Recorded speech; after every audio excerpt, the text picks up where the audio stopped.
Hispanic voters.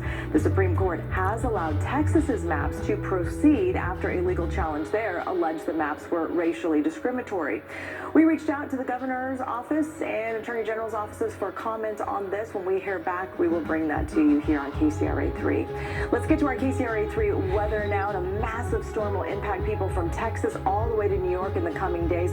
132 million people are under alerts ahead of the storm for snow, sleet, and freezing rain. Ryan Chandler has the details from Dallas.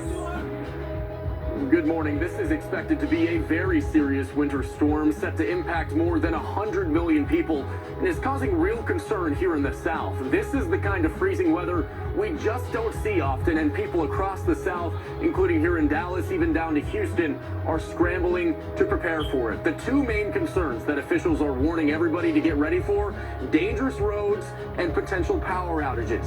We've seen brine trucks here in the DFW area getting ready to salt the highways, make sure that the roads are as safe as possible, but officials are warning they're just not going to be as safe as they can be, urging everybody to stay home and wait for the ice to thaw.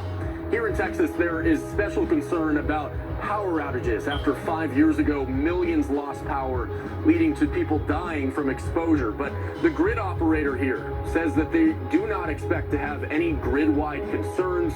They've made the grid stronger in the last 5 years, but there still could be localized outages when that freezing rain takes down power lines and trees. So the bottom line from officials up and down the state and across the South is this. This is a serious storm, but the way to prepare for it is simple. Get out now, get all the supplies you need, and stay home, stay warm until we wait for this ice to thaw. In Dallas, I'm Ryan Chandler. Back to you.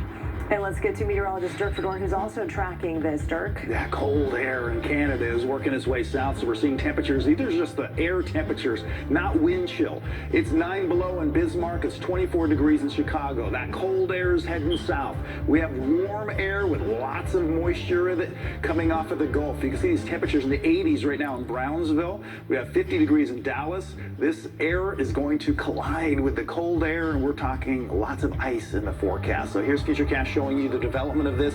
The first collision will be happening over Texas. So you can see this area of pink. That's where the ice will be forming. And then it continues to stretch across Mississippi, Arkansas, Tennessee, gets into Georgia, South Carolina, and on into North Carolina. And this is where it's going to really develop and continue to build as some of that heavier precipitation runs into that colder air, bringing ice to North Carolina.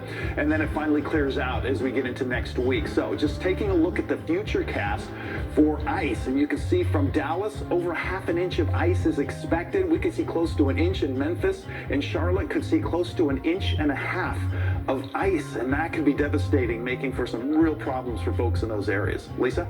All right, yeah, we feel for them. Thank you. And we are